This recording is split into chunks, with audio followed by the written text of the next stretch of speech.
आपका कल एक इंस्टा वीडियो हमने देखा, तो हाँ। उसमें जिन चीज़ों के बारे में आपने बताया था, क्या आप उसके बारे में हमें डिटेल में बता सकती हैं कि क्या इशू है, क्या प्रॉब्लम था?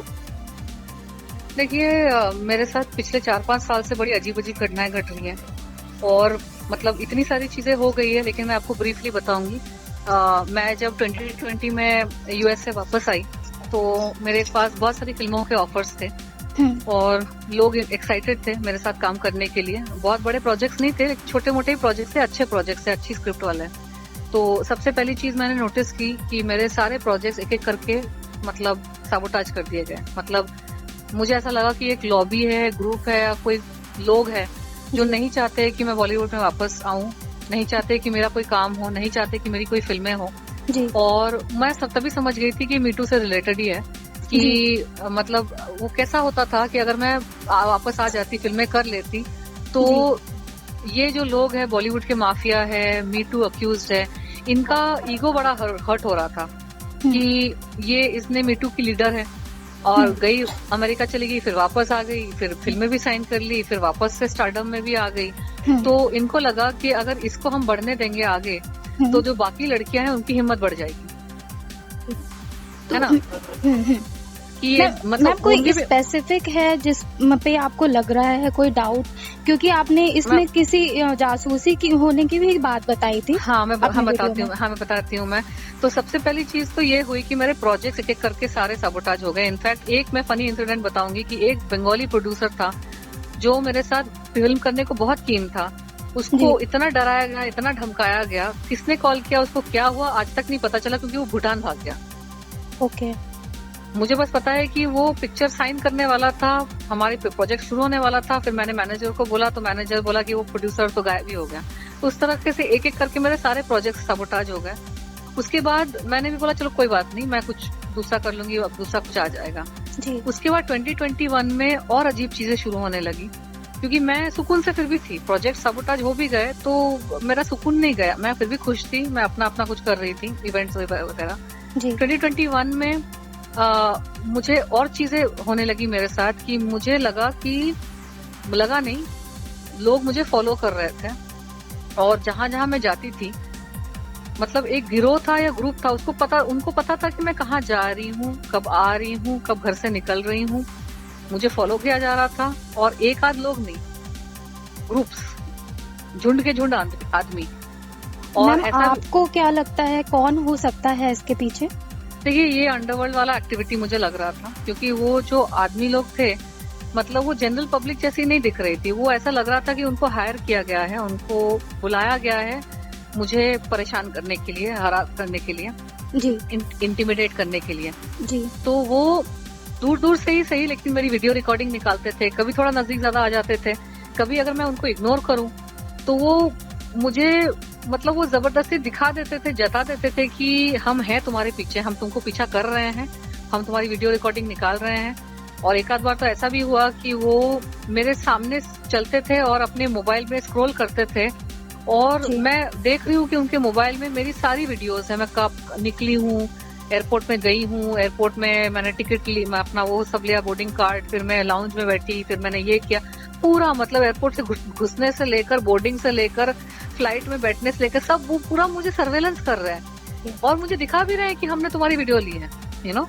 मैम, कभी आपने इस चीज को लेकर पुलिस को अप्रोच किया था क्या? नहीं, क्योंकि जब ये इस तरह के इंसिडेंट होते हैं ना, जब वन पर्टिकुलर पर्सन नहीं होता है तो उसका कुछ होता नहीं, क्योंकि अगर मैंने एक चेहरा बार बार देखा ना तो मैं उसकी फोटो निकाल के पुलिस को दे दूं कि यही बंदा मुझे स्टॉक कर रहा है। लेकिन यहाँ पे हर बार अलग अलग चेहरे होते थे। अगर मैं एयरपोर्ट पे गई हूँ और 5-6 लोग हैं तो अगले दिन वो 5-6 लोग नहीं रहेंगे, अगले दिन कोई और लोग रहेंगे। तो ये कोई गिरोह या गुंडों का गिरोह या कोई जो अंडरवर्ल्ड के जो गैंग्स होते हैं ना, उनके बहुत सारे लोग गुर्गे होते हैं। तो मेरी इंट्यूशन मुझे बोल रही थी कि ये किसी अंडरवर्ल्ड को सुपारी दे दी गई है। मेरी इंट्यूशन क्लियरली मुझे बोल रही थी कि तुम्हारी सुपारी दे दी गई है तुमको हटा देने के लिए। और आपका कहना है कि ये सब तब से शुरू हुआ है जब से मीटू मूवमेंट के बारे में और आप अपनी मीटू के बारे में आपने बोला जो इंसिडेंट था? ऑडियो रिकॉर्डिंग हो रहा है कि ये क्या हो रहा है? जी, ऑडियो रिकॉर्डिंग।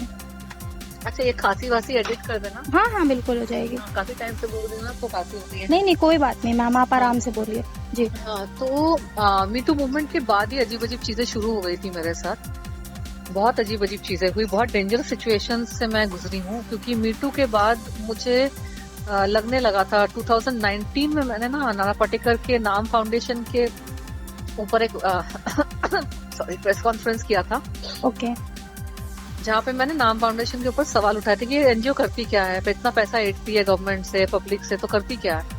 ओके क्योंकि अगर आप फोन करके पता करो गांव में, तो वहाँ पे कोई गांव भी नहीं है, वहाँ पे कुछ नहीं बना है, सब मतलब धकोसली बातें हैं। जी। तो मैम तो ये आपका fact है। कहना है कि जब से आपने मीटू मूवमेंट जो हुआ उस इंसिडेंट पे आपने बोला, उसके बाद से आपके साथ ये घटनाएं शुरू हुई हैं। साथ में मैम हाँ। आपने अपने इंस्टा वीडियो पे ये भी जिक्र किया था कि परिवार की तरफ से कुछ प्रताड़ना की बात आपने कही है। क्या आप उसके बारे में हमें बताना चाहेंगे कि मुझे घर में ही परेशान किया जा रहा है, जो आपने बोला? नहीं, मेरा परिवार मेरे साथ रहता भी नहीं है। ओके घर में मतलब मेरे घर के आसपास अजीब अजीब चीजें हुई हैं, मेरे घर के अंदर चीजें हुई हैं। मतलब मेरे घर में एक मेड को प्लांट कर दिया किसी ने। मेरी जो पुरानी मेड्स थी, जो बुड्ढी मेड्स मेरे पुरानी काम करती थी, जी उनके साथ कुछ अजीब चीजें हुई कि वो जब मेरे घर के अंदर काम करने के लिए आती थी, जी तो एक बार मेरी पुरानी मेड ने मेरे को बोला कि दीदी, वो तो मेरे से बड़ी थी लेकिन दीदी बुलाती थी, बोलती थी कि दीदी वॉचमैन ऊपर आने नहीं दे रहा है लिफ्ट में, मैं सीढ़ियाँ चढ़ के आई हूँ। मैंने बोला क्या क्या? तो बोलती है कि, और वो 60 साल की बुढ़ी बेचारी, और पुरानी थी, भरोसे वाली थी। जी जी तो मैंने बोला लिफ्ट से सब लोग आते हैं, स्टाफ आते हैं, तो तुमको सीढ़ियों से भेजा? तो उसका टाइम था, तो वो सीढ़ियों से चढ़ के एकदम हाफते फूलते हुए आई। तो क्या होने लगा कि जो मेरी पुरानी भरोसे वाली मेड्स थी, उन सबको किसी तरीके से मतलब भगा दिया गया। क्योंकि अगर आप बुढ़ी एक मेड को बोलो कि सीढ़ियाँ चढ़ के जाओ एवरी डे, तो थोड़ी ना वो आएंगी, एक दिन आएगी, 2 दिन आएगी, तीसरे दिन फिर वो चली जाएगी।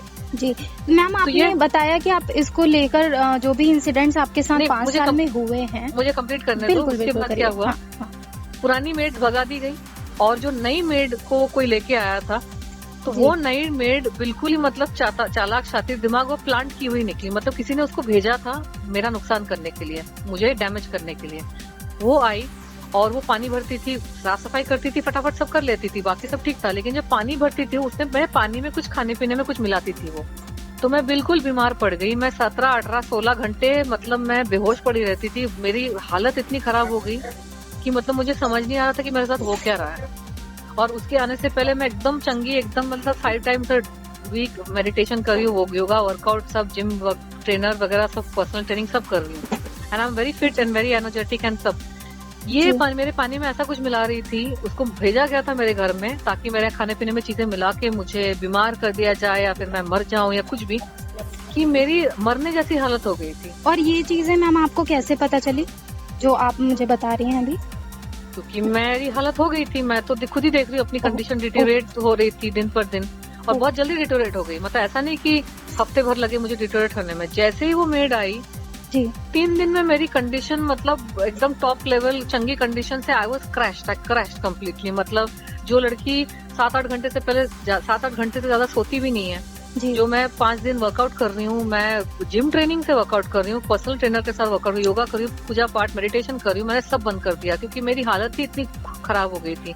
माइंड मेरा ब्लैकआउट हो रहा था, क्या हो रहा था समझ ही नहीं आ रहा था मुझे। तो मुझे तो 1 हफ्ता लग गया ये समझने में कि हो सकता है ये कुछ गड़बड़ कर रही है। जी मैम, कल आपने जो वीडियो बनाई, आपने उसमें बताया कि आप पुलिस को अब अप्रोच करेंगी, तो क्या आप पुलिस में इन्फॉर्म कर चुकी हैं? इसको लेकर आपने कोई मामला दर्ज करवाया है? नहीं, ये तो बहुत पहले की बात है, 2021 में हुआ था। मैंने उस मेड को भगा भी दिया जब मैंने कंफर्म कर लिया कि इसकी वजह से हो रहा है। क्योंकि मैंने क्या किया कि उसको 2-3 दिन छुट्टी दे के मैंने जी नहीं मैम, वो जो कल आपने बताया ना कि जो भी सारे इंसिडेंट्स आपके साथ हुए हैं 5 सालों में, इसको आप रिपोर्ट करेंगी पुलिस में, तो क्या आपने पुलिस में रिपोर्ट किया है? आपने अभी तक अप्रोच किया है? मैं कल जाऊंगी, क्योंकि आज तो मुझे वक्त ही नहीं मिला। मैं कल से सोई नहीं हूँ, सुबह से कॉल पे कॉल आ रहे हैं। और मैम ये रिपोर्ट आप किसके अगेंस्ट करवाने वाली हैं?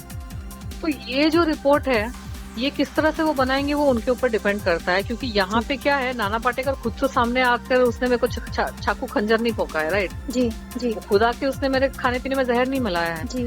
और ये स्पेक्यूलेशन है कि उसका हाथ हो सकता है, क्योंकि उसी से मेरी दुश्मनी है। उसको ही मुझसे दुश्मनी, मेरा कोई दुश्मन नहीं है, उसको मुझसे दुश्मनी, क्योंकि मीटू में मैंने उसका केस लगाया था। ओके। तो नाना पाटेकर क्रिमिनल बैकग्राउंड से भी बिलोंग करता है, क्योंकि नाना पाटेकर ने यूट्यूब वीडियो में खुद अपने मुंह से बोला है कि वो अंडरवर्ल्ड फैमिली से है।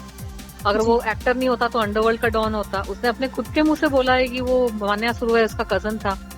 तो मैम इस इंस्टाग्राम वीडियो के बाद क्या पुलिस ने आपको खुद से अप्रोच किया?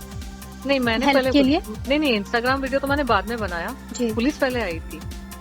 यहाँ पे क्या हुआ था कि मेरे घर में एक और इश्यूज हो रहे हैं कि रैंडम स्ट्रेंजर्स मेरे दरवाजे तक आ जाते हैं और बेल बजाते हैं। मैं दरवाजा खोलती हूँ, कोई नहीं होता है, या फिर रैंडम स्ट्रेंजर्स आ जाएंगे, जोर जोर से दरवाजा धक्काएंगे, मैं घबरा जाती हूँ। तो ये इंसिडेंट बहुत बार मेरे साथ हुए हैं। घर में मैं अकेली रहती हूँ तो मैं डर जाती हूँ। तो मैंने बहुत बार अपने बिल्डिंग सिक्योरिटी को बोला कि आने मत देना अननोन पीपल को, पूछ के भेजना। मैंने DND लगाया हुआ था जी, पार्सल वगैरह कुछ आए तो नीचे रख लेंगे। मेरी तबीयत काफी टाइम से थोड़ी अप डाउन चल रही है, तो मेरी तबीयत ठीक नहीं थी, तो मैं बार बार दरवाजा कैसे मैं खोलूं, हर एक पार्सल आएगा, मैं बार बार दरवाजा खोल रही हूँ, तो मैं टायर्ड हूँ। तो मैंने उसको बोला था कि ऊपर किसी को आने मत देना। तो ये बंदा कहीं से आ गया और इंसिस्ट करने लगा कि आप दरवाजा खोलो, पार्सल है। तो मैंने बोला मैं दरवाजा नहीं खोल, मैं तबीयत मेरी खराब है, पार्सल रख के तुम चले जाओ जी। मैंने उसको पूछा कि तुमने वॉचमैन को पार्सल क्यों नहीं दिया, तो बोलता है वॉचमैन ने मना कर दिया रखने को। एंड वॉचमैन बोल रहा है कि इसने पार्सल देने को मना कर दिया। और मेरे साथ एक और ऐसा इंसिडेंट हुआ है कि कोई पार्सल वाला आया और उसने दरवाजे पर इतना हंगामा किया क्योंकि मैंने दरवाजा नहीं खोला। क्योंकि अगर पार्सल ही देना है तो तुम रख के चले जाओ ना, मेरा दरवाजा खोलना ना करना क्या फर्क पड़ता है जी।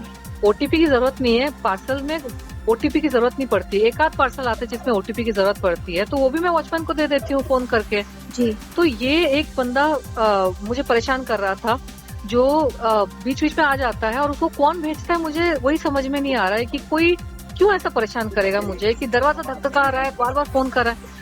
तो वो बंदा वापस से आ गया था और उसने झूठ बोला कि वॉचमैन ने मुझे पार्सल देने नहीं दिया। वॉचमैन बोल रहा है कब हुआ था, किस दिन का इंसिडेंट है, क्या आप हमें बता पाएंगे?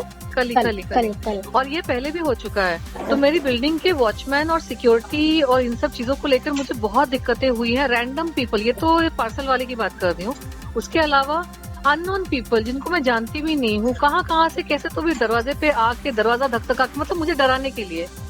ये जब चीजें होती है तो इंसान डर जाएगा ना अंदर से। तो ये एक बार हुआ ठीक है, 2 बार हुआ ठीक है, अगर बार बार हो रही है, डेली कोई दरवाजे का बेल बजा के, मैं रात को सो रही हूँ, सुबह सो रही हूँ, अर्ली मॉर्निंग सो रही हूँ, 10 मिनट तक घंटी बजा के, पागलों की तरह घंटी बजा के चला जाएगा और कोई भी है भी नहीं। वॉचमैन से पूछूंगी, वॉचमैन बोलेगा मेरे को पता ही नहीं कौन आया है, CCTV में कुछ नहीं है। तो मुझे ऐसा लगने लगा कि कुछ कॉन्स्पिरेसी चल रही है। हाँ, सस्पिशियस, हाँ, मतलब मुझे परेशान करने के लिए। अच्छा, गुंडे फॉलो कर रहे थे मुझे, वैसे उनको चल ही रहा था जी, वो तो साइड बाय साइड चल ही रहा है, मैं निकल रही हूँ, उनको पता है मैं कहाँ जा रही हूँ, आ रही हूँ, मैं पिलग्रिमेज में जा रही हूँ, अपना साधना वगैरह करने के लिए जा रही हूँ, वहाँ पे भी लोग फॉलो कर रहे हैं मुझे, वीडियो रिकॉर्डिंग कर रहे हैं, एयरपोर्ट पे, फ्लाइट के अंदर, कहीं मैं बैठी हूँ। एक बार महाकाल मंदिर के अंदर में बैठी हुई थी, नंदी हॉल में, 4 आदमी मेरे आसपास आ गए और मुझे उन्होंने बिल्कुल एम्बुश कर दिया। कहाँ से आ गए? नंदी VVIP तो हॉल मैम में। आपका कहना है कि मीटू मूवमेंट के बाद से ही आपको लगातार फॉलो किया जा रहा है। मैम सरकार से आपकी कोई अपील है इस चीज को लेकर? सिर्फ फॉलो नहीं किया जा रहा है, मेरे खाने पीने में चीजें मिला के मुझे पॉइजन करने की कोशिश की गई, मुझे बीमार करने की कोशिश की गई। मेरा एक्सीडेंट हुआ उज्जैन में, ब्रेक काट दिया किसी ने मेरी गाड़ी मतलब ऑटो खड़ा था मेरा, ब्रेक कट गया। ऑटो वाला जब आया उसका ब्रेक वेक सब चेक करके आया था, लेकिन ऑटो खड़ा था, मैं नीचे आने से पहले किसी ने तुरंत, तो कोई फॉलो कर रहा था, उसको पता था मेरी गाड़ी खड़ी है, और ब्रेक करके मेरा एक्सीडेंट हो गया उज्जैन में। 3 महीने तक मैं मतलब क्रचेस में चल रही थी, व्हीलचेयर वगैरह मेरा था। तो बहुत सारी घटनाएं घटी है, लोग फॉलो भी कर रहे हैं, ये गुंडे ही है ना, अंडरवर्ल्ड के लोग ही होंगे, ये सब करते हैं। जो भी चीजें आपके साथ हुई हैं, मैं उम्मीद करती हूँ अभी आप थोड़ा बेहतर फील कर रही होंगी कल से। अब इसको लेकर सरकार से आपकी कोई मांग है, कोई अपील है? मैं सरकार से मैं क्या मांगू सरकार से, मुझे यही समझ नहीं आ रहा है। तो मैं सरकार के लोगों को, मंत्रियों को देखती हूँ तो ये मंत्री लोग ही उठते बैठते हैं नाना पाटेकर जैसे क्रिमिनल लोगों के साथ। जो बंदा खुद अपने मुंह से बोल रहा है, नाना पाटेकर, यूट्यूब में, कि मैं एक्टर नहीं होता तो अंडरवर्ल्ड का डॉन होता, वो खुद अपने मुंह से बोल रहा है कि वो अंडरवर्ल्ड की फैमिली से बिलोंग करता है, मान्या सुरवे की फैमिली से बिलोंग करता है। मान्या सुरवे का गैंग अभी भी एक्टिव है बॉम्बे में, अंडरवर्ल्ड गैंग है। तो वैसे आदमी के साथ सरकार ही घूम रही है, अपनी महाराष्ट्र की सरकार, चीफ मिनिस्टर और ये सब जो होम मिनिस्टर टाइप के लोग हैं। तो मैं उनसे क्या मैं अपेक्षा रखूं? मैं बोल सकती हूँ मुझे सिक्योरिटी चाहिए, मुझे ये चाहिए, मुझे सुरक्षा दीजिए, या फिर मैं इतना भी बोल सकती हूँ कि चलिए इतना तो आप गारंटी दीजिए कि ये गुंडे मेरे पीछे नहीं पड़ेंगे। लेकिन मैं क्या बोलूं कि यही लोग गुंडों के साथ ही इनकी फोटो आती है हमेशा। तो पुलिस वाले भी सोचते हैं कि अरे यार ये तो गुंडा बहुत बड़ा आदमी होगा, हालांकि ये गुंडा ही है, ये शरीफ आदमी कोई है नहीं, शरीफ आदमी हम हैं। अब यहाँ पे शरीफ आदमी अगर मंत्री महोदय और ये सारे टाइप के लोग अगर गुंडे लोगों के साथ फोटो खिंचवाएंगे, मर्डरर्स के साथ फोटो खिंचवाएंगे और इस तरह के लोगों के साथ, अंडरवर्ल्ड कॉन्टैक्ट्स के लोगों के साथ फोटो खिंचवाएंगे, तो हम जैसे शरीफ लोगों को इंसाफ कैसे मिलेगा? पुलिस भी तो अपनी वर्दी पहन रही है ना, वो तो अपना सैलरीड एम्प्लॉय अपना काम कर रही है। उनके जो ऊपर के लेवल के लोग हैं वही अगर इस तरह के लोगों के साथ घूम रहे तो काहे काम जस्टिस मिलेगा? मेरा मीटू का केस क्या हुआ 2008 में? सेम चीज हुआ। वो तो 2008 में एफआईआर नहीं लिया प्रॉपरली और रफा दफा कर दिया। फिर 2018 में एफआईआर लिया, शराफत से चाय वाय पिलाई मुझे, एफआईआर लिया और उसके बाद कुछ नहीं किया। 7 महीने तक घुमाया हमको, फॉलो अप करते रहे, क्या हो रहा है। फिर 7 महीने बाद केस क्लोज कर दिया, फिर हमने केस रीओपन किया, फिर उन्होंने केस क्लोज कर दिया। तो जब सरकारी साधारण लोगों के साथ हाथ ना मिला के क्रिमिनल्स के साथ हाथ मिला के बैठी है तो मैं फिर क्या उम्मीद करूं? मैं मांग बहुत कुछ सकती हूँ लेकिन मेरा मुंह नहीं हो रहा, मेरी हिम्मत नहीं हो रही कि मैं किसी से भी मांगू, क्योंकि मैं जब सामने अपनी आंखों के सामने देख रही हूँ कि जस्टिस बार बार मुझे डिनाई हो रहा है तो मैं क्या करूँ? क्या आप अपने मीटू केस को ओपन करेंगी या फिर supreme court upper level court में अप्रोच करेंगी? मेरी अब हिम्मत नहीं है, मेरे में एनर्जी भी नहीं है उस चीज को इतना परसों। मैं कितने साल हो गए, देखो बेटा कितने साल हो गए, 2008 से मैं इस चीज को लड़ रही हूँ। मैं एक औरत हूँ, I am not a man to keep fighting something like this. और ये नाना पाटेकर जैसे जो कमीने क्रिमिनल टाइप के लोग हैं ना, वो अकेले नहीं होते, उनके पीछे झुंड होता है क्रिमिनल्स का। ये जो सुशांत सिंह राजपूत को इन लोगों ने मार डाला, ये एक आदमी का काम नहीं था, ये Bollywood mafia is a big group. इन लोगों ने मेरे प्रोजेक्ट सबटाज कर दिए। मेरे 3-4 प्रोजेक्ट्स मैंने फाइनल कर लिए थे अमेरिका से आने के बाद 2020 में। सारे मेरे प्रोजेक्ट्स यहाँ वहाँ हो गए। एक प्रोड्यूसर को डरा धमका के भगा दिया भूटान, दूसरा प्रोड्यूसर गायब हो गया, तीसरा जितने भी मेरे कॉन्टेक्ट्स थे जहाँ पे मेरा कुछ काम वाम का हो रहा था, सब ने मतलब कुछ तो प्रेशर डाला होगा उनको या कुछ तो उनको लालच दिया होगा। मेरे खुद के वो सब इधर उधर हो गए। मेरे खुद के जो कॉन्टेक्ट्स थे जो मेरे साथ काम कर रहे थे अलग अलग कैपेसिटी में, वो भी अजीब अजीब बिहेव करने लग गए। तो मेरे साथ के सारे साथी सबको हटा दिया गया मेरे साइड से, मुझे आइसोलेट कर दिया गया, जस्ट लाइक सुशांत सिंह राजपूत। तो इस सर्कमस्टेंस में मैं क्या बोल रही थी, मैं भूल गई। आपका सवाल क्या था? जी, केस रीओपन करने की बात मैं कह रही थी। हाँ, तो मेरे एडवोकेट ने मुझे सजेस्ट किया था, क्योंकि जो लोअर कोर्ट ने तो अजीब सा ही कुछ उनका लॉजिक था कि स्टैट्यूट ऑफ लिमिटेशन की बात अगर थी तो आप एफआईआर ही क्यों लिया? फिर पहले ही बोल देते, इतना मेरा टाइम वेस्ट नहीं होता। एफआईआर के वक्त ही बोल देते ना पुलिस की स्टैट्यूट ऑफ लिमिटेशन चला गया है, 10 साल पुराना केस, हम एफआईआर नहीं लेंगे। 4 घंटे बिठा के एफआईआर लिया, उम्मीद दिलाई कि कुछ करेंगे। फिर 7 महीने हमने उसको फॉलो अप किया और 7 महीने बाद 20 समरी बोल के उन्होंने केस को क्लोज। 20 समरी भी नहीं, 20 समरी, मतलब कि केस ही झूठा। उन्होंने इतना मतलब षड्यंत्र उन्होंने रचा, इतना गलत किया मेरे साथ। आप चाय पानी पिला के आप मेरा एफआईआर ले रहे हो और उसके बाद ऐसे केस क्लोज करने की कोशिश कर रहे हो। पूरा एविडेंस आई विटनेस, एक तो मेरी आई विटनेस थी जिसने एफिडेविट दिया था कोर्ट में, नाना पाटेकर उनको गलत तरीके से छू रहा है, परेशान कर रहा है, मैडम परेशान हो रही है। एफिडेविट के बावजूद अगर कोई बोलता है कि उनको एविडेंस नहीं मिला तो ये करप्शन ही हो रहा है, क्रिमिनल्स को बचाने के लिए। तो मैं क्या खाली बैठी हूँ? मेरे पास और कुछ काम नहीं है? मैं सब कुछ छोड़ के, काम वाम छोड़ के, अपनी लाइफ छोड़ के, अपने आगे का सोच के, मैं छोड़ के मैं अपना केस लड़ती रहूं? नाना पाटेकर जैसे कमीने घटिया गिरे हुए इंसान के साथ लड़ती रहूं जिंदगी भर? मुझे अपना नहीं देखना है क्या लाइफ में? एक तो मुझे बिठा के घर में खिलाने पिलाने वाला कोई नहीं है, मुझे अपना ही सब कुछ देखना पड़ता है, तो मैं वो भी ना कर पाऊं।